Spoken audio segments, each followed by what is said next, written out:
ჩვენ ძალიან ახლოს ვიყავით იმასთან, რომ გვეხილა კრივის ისტორიაში ერთ-ერთი ყველაზე დიდი იმედგაცრუება, აპსეთი და ანდერდოგის მოგების ისტორია. სულ რაღაც 1 საათის წინ დამთავრდა ივენთი, რომელიც არაერთი მიზეზის გამო იყო ისტორიული. პირველი, რაც ჩხუბის დაანონსებისთანავე ვიცოდით, არის ის, რომ ეს ივენთი ჩატარდა პირამიდების წინ. და როცა ვამბობ პირამიდების წინ, არ გულისხმობ რომელიმე დარბაზს, რაც არის ახლოს პირამიდებთან, არამედ მართლა პირამიდების წინ იყო რინგი მოწყობილი. აქ შევეცდები ამ მომენტს სურათებით როგორ გამოიყურებოდა ეს ყველაფერი და მართლა ძალიან სასწაული სანახავი იყო ეს ყველაფერი. ამ ისტორიული ივენთის სათავეში კი იყვნენ ლეგენდარული კიკბოქსიორი ნიკო ვერჰოვენი და ლეგენდარული მოკრივე ალექსანდრ უსიკი. მოკლედ აგიღწევთ იმ რამოდენიმე საინტერესო ფაქტორს, რომელიც ამ ბრძოლას დასდევდა. თავარი უცნაურობა კრივის pound for pound ნომერ პირველი დაუმარცხებელი უსიკი ეჩხუბებოდა ადამიანს, რომელსაც ეს იყო მეორე ბრძოლა კრივში. კი, რა თქმა უნდა, მას დიდი გამოცდილება კიკბოქსინგში აქვს 76 ბრძოლა ჩატარებული, მაგრამ უშუალოდ კრივის წესებით ეს იყო მისთვის მეორე ბრძოლა. რაც ძალიან არასტანდარტული დაპირისპირებაა. წამოდით, უსიკი ჯერ კიდევ დაუმარცხებელია და ჯერ კიდევ ქამრებს ფლობს იმ ზონაში. და უპირისპირდება ადამიანს, რომელსაც ეს მეორე კრივის ჩხუბია. და ამ ყველაფერთან ერთად მიუხედავად იმისა, რომ თავიდან მოიაზრებოდა, რომ ჩემპიონშიპის ქამრები არ იქცებოდა სასწორზე ამ ჩხუბში, ეს ყველაფერი ბილდაპში შეიცვალა და აღმოჩნდა, რომ უსიკის ქამრები იქნებოდა სასწორზე ამ რიკოსთვის და შეძლებოდა ადამიანს მეორე კრივის ჩხუბში heavyweight ჩემპიონი გაფტარიყო. ძალიან ბევრი კრივის მოყვარული და ჟურნალისტი კი ამ ყველაფერს უსამართლობად და სისულელად მიიჩნევდა, როცა ადამიანი თავისთვის მეორე კრივის ბრძოლას ატარებს, არ უნდა ქონდეს შანსი, რომ WBC-ის ქამარზე იჩხუბოს. და საკმაოდ ობიექტური მიზეზების გამო უსიკი დიდი ფავორიტი გახდა ამ ჩხუბში. მაგრამ ამ დაპირისპირებაში ჩვენ ვიხილეთ ისეთი რამ, რასაც ძალიან ცოტა ადამიანი მეველოდა. ამ ჩვენმა რიკომ, რომელსაც მეორე კრივის ბრძოლა ჰქონდა, даже კიკბოქსშიც არ იყო დაუმარცხებელი, ანუ 76 ჩხუბიდან 10 აქვს აგებული. კინაღამ კრივის ამჟამინდელი pound for pound მეფე და ისტორიული მოკრივე დაამარცხა. ეს ბრძოლა დამთავრდა მე-11 რაუნდში უსიკის გამარჯვებით და მიუხედავად იმისა, რომ ჯერ ოფიციალური მსაჯების სკორკარდები არ მინახავს, საკმაოდ თამამად შემიძლია ვთქვა, რომ იმ მე-11 რაუნდამდე რიკო ქულებით როგორც მინიმუმ არაგებდა. და მას პრეტენზიაც კი ექნებოდა, რომ რამოდენიმე რაუნდით უგებდა უსიკს. ანუ ქონდა მოცემულობა, რომლის მიხედვითაც ბოლო ორი რაუნდი იყო ვარო დარჩენილი, მე-11 მე-12 და სულ ის ორივე რაუნდი მოიგო უსიკს, გამარჯვება არ იყო გარანტირებული.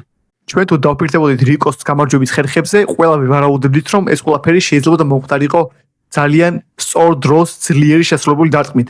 რადგან ვინც უსიკის ბრძოლებს თვალსადევნებს წლებია, ყველა მიცის, რომ ფაქტურად შეუძლებელი დავალებაა, რომ შეხვიდე იმ გეგმით, რომ უსიკს გადაწყვეტილებით მოუგო. გავიხსენოთ უსიკის ტაისონ ფიურისთან დაპირისპირებები. როცა ერთხელ დამარცხდა ტაისონ ფიური უსიკთან, ყველაზე მეტად მოთხოვნილი სტრატეგია ფანებისგან იყო ის, რომ პირველივე რაუნდებში ჩაედო ყველაფერი, რათა შეეძლო, რომ 8-დამდელი გამარჯვება მოეპოვებინა. რადგან ძალიან რთული წარმოსადგენი იყო, რომ უსიკს მოუგებდა ის გადაწყვეტილებით, რაც ვიხილეთ, რომ სიმართლე იყო. მაგრამ ამ კონკრეტულად კრივში გამოუცნელმა კაცმა შეუძლია ვთქვათ, რომ 10 რაუნდიდან 6 მაინც მოუგო, რაც სრული სიგიჟეა. მიუხედავად იმისა, რომ უსიკმა მოიგო ტექნიკური ნოკაუტით და ეს შედეგი დამაჯერებელ გამარჯვებას გავს, ეს ყველაფერი ესე არ იყო. ჩემი და უმეტესობა კრივის მაყურებლების საზრით, მსაჯმა მიიღო არასწორი გადაწყვეტილება. კი, საკმაოდ ბევრი უპასუხო დარტყმა შეთავაზა უსიკმა რიკოს, მაგრამ რაუნდის დასრულებამდე იყო რამოდენიმე წამი დარჩენილი და საერთოდ არ იყო ისეთ კონდიციაში რიკო, რომ აბსოლუტურად საჭირო ყოფილიყო მსაჯის ჩარევა. 5 წამზე ნაკლები იყო რაუნდის დამთავრებასთან დარჩენილი და გადავდივდით ბოლო რაუნდში. ანუ ადამიანი ახლოს იყო ისტორიულ გამარჯვებასთან, რაუნდებით წინ იყო, იმ რაუნდში რომელშიც ზიანი მიიღო, მთავრდებოდა და მსაჯმა 2 წამ დარჩენილზე შეაჩერა ჩხუბი. რაც თვითონაც აღნიშნა ინტერვიუში, როცა ჩხუბი მორჩა, მაგრამ მე უფრო სხვანაირად დაგვნიშნავდი ეგეც რაღაც რომ დამარცხებოდა და ავლეწავდი იქაურობას. ანუ წავედგეთ ატარებ კრივის მეორე ორთა ბრძოლას, ებრძოლები დაუმარცხებელ და ლეგენდარულ მებრძოლს, რაუნდებით უგებ და მსაჯი ჩხუბს გიჩერებს. რაც არ უნდა ხდებოდეს ეგეთ სიტუაციაში, არ უნდა გააჩერო ჩხუბი. უსიკს სულ ტაფა ამოიღო თავში ერთყა რიკოსთვის, თუ არ დაეცემოდა რიკო მსაჯი არ უნდა ჩარეულიყო. მსაჯმა გააბუჭა ეს უისტორიულესი ჩხუბი და ეს ისტორიული მომენტი. წამოდგეთ, არც უსიკისთვის არ გამოდის ისეთი ტკბილი გამარჯვება, რადგან ყველა შეუძლია თქვას, რომ ნაადრევი გაჩერება იყო ბრძოლის. რიკოს რა თქმა უნდა გაუთვლა, იმიტომ რომ იფიქრებს, რომ ის რაუნდი რომ ჩაემთავრებინა შეიძლება და მოესწრო აღდგენა და მე-12 რაუნდი საერთოდ მოეგო ან სულ წაეგო ის რაუნდი მაინც იგებდა, ანუ ძალიან ბევრი რაღაც გააფუჭა მსაჯმა ამ გადაწყვეტილებით.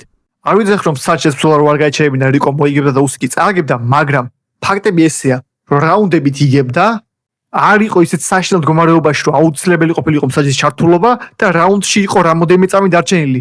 ესაა ფაქტები. ის საჯი უნდა დატოვონ გიგუტეში, ჩააჭრო ქუჩაში თავით და იყოს მანდ და აღარ ამსაჯონ ესეთი მაღალი პასუხისმგებლობის ჩხუბები. მე მაგალითად უსიკისკენ ვიყავი და მეც ძალიან გამიტყდა რომ ეგ დროს გააჩერა, ანუ ეგრევე კი ვიყავი უსიკისკენ და გამიხადო რომ მოიგო, მაგრამ გააჩერა თუ არა ვიფიქრე, აუ რა ეს რატო გააკეთა თქო, იმიტომ რომ არც ერთ ხარეს არ წყობდა ესეთი რაღაც. ჩხუბის მე ეცი თქო ინტერვიუებში და მეც 100% ვეთანხმები იმას, რომ იმსახურებს რემატჩს ეს რიკო, აი 100%-ით. უმაგრესად წარსდგა, ანუ ყველანაირი პატივისცემას იმსახურებს ესეთი ანდერდოგი რო ხარ და ესეთ ბრძოლაში შედიხარ, როგორც წარმოაჩენ თავისი თავი და თავისი სკილები არის ძალიან მაგარი.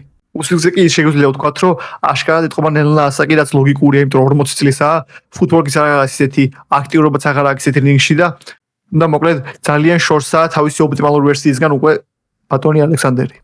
ანუ საკმაოდ მოულოდნელად ჩხუბის უმეტესობა ნაწილში ინიციატორი და ვინც წინდება ბიჯებს და უფრო მეტი აუთპუტი ჰქონდა იყო რიკო. და ეს ყველაფერი არ შენელდა ესეთი ტემპით და ისე მალე როგორც ალბათ ველოდით. ნუ ვერ გამოვიცალთ რომ ჩხუბის მსგავს პრობლემაზე უსიქს და მის გულს დაბიგრი არ ქონდა, მაგრამ ნამდვილად ვერ ვიტყვით რომ ეს ჩხუბი ისე მიდიოდა როგორც მათ გათვლილი ქონდათ და როგორც სურდათ. ანუ ვერავინ ვერ ვიტყვით რა მოხდებოდა მე-12 რაუნდში. თავისუფლად შეეძლო იმ წუთის განმავლობაში აღედგინა ძალები რიკოს, გადარჩენაზე ყოფილიყო იმ ბოლო რაუნდში და გადაწყვეტილებით მოიგო. ამიტომ ძალიან მაინტერესებს ჯერ არ მინახავს და რა სკორ კარდები ეწერა მსაჯებს იმ მე-11 რაუნდამდე. რადგან ვით კრივს ვყურებთ გეცოდია მათ რომ იქ აჩვენებენ ხოლმე ერთ-ერთი ჟურნალისტის ვარაუდით სკორ კარდს რა და იმას არ ეწერა რომ 6 რაუნდით იგებდა რიკო. ანუ იმ ჟურნალისტის აზრით შანსი აღარ ქონდა გაწყვეტილებით მოგების უსიქს. და მაინტერესებს ოფიციალურ სკორ კარდებზე რა ეწერა, უფრო დამაჯერებლად რო ვთქვათ, მართლა მოპარეს თუ არა მას გამარჯვება. რაღაც ეტაპზე ფიქრობდი რომ არ გამეთენებიდნენ და ამ ჩხუბისთვის არ მეყურებინა და მე ჩაანწერი მინახა, მაგრამ კიდევ კაი დავრჩი და ლაივში უყურე, რადგან ისტორიული ღამე აღმოჩნდა კრივის ისტორიაში ეს და საკმაოდ მოულოდნელი განვითარება ვნახე მოვლენების, რაც ძალიან სასიამოვნო იყო ემოციურად. რაც შეეხება ოროლ შეფასებას, უსიქს აშკარად ეთყობა ასაკი და ნელა უკვე კარიერის დასრულებისკენ უნდა წავიდეს. რიკომ კი დაიმსახურა უდიდესი პატივისცემა ყველა კრივის მოყვარულისგან. მიუხედავად შედეგისა, ჩვენ თამამად შეგვიძლია ვთქვათ, რომ მან ისტორია დაწერა. მან სულ რაღაც მის მეორე კრივის ორთაბრძოლაში გაანეიტრალა და კინაღამ დაამარცხა კრივის ერთ-ერთი საუკეთესო მებრძოლი. უსიქის შემთხვევაში ვახსენეთ ასაკი და არც ეს ტიპი არ არის ახალგაზრდა 37-38 წელსა თუ არ ვცდები, ანუ უსიქზე 2-3 წლის პატარაა, 72 ბრძოლა კიკბოქსში ჩატარებული, ანუ ფეხი მოხვედრია რამდენჯერ წარმოვიდგინეთ და საკმაოდ ამტანობა გამოაჩინა მაინც. მარტო მუჭი კი არ წვივი აქვს თავში მორტყმული რამდენჯერ წარმოვიდგინეთ 76 ბრძოლა თუ აქვს კიკბოქსში ჩატარებული და ყველანაირი პატივისცემა როგორც ვახსენე 1-2 უკვე ყოჩაღრიკო თუ უყურებ ამ ვიდეოს გილოცავ. მაგარი ბიჭი ხარ. კაი, დღესაც სულ ეს იყო. რადგან კრივის აუდიტორია ძალიან პატარაა, ან ჯერ მე ვიპოვ YouTube-ზე, თუ უყურეთ ამ ივენტს ლაივში, ან თუ გახსოვდათ მაინც რომ ეს ივენტი იყო და გაინტერესებდათ, კომენტარებში დამიწერეთ, მინდა ვიპოვო ის ხალხი, რომელსაც ეს ყველაფერი აინტერესებს, რადგან კრივზე ძალიან ბევრი საინტერესო ვიდეოს გაკეთება შემიძლია. აქედან ყველანი მივდივართ რიკოსთან. აბა ჰე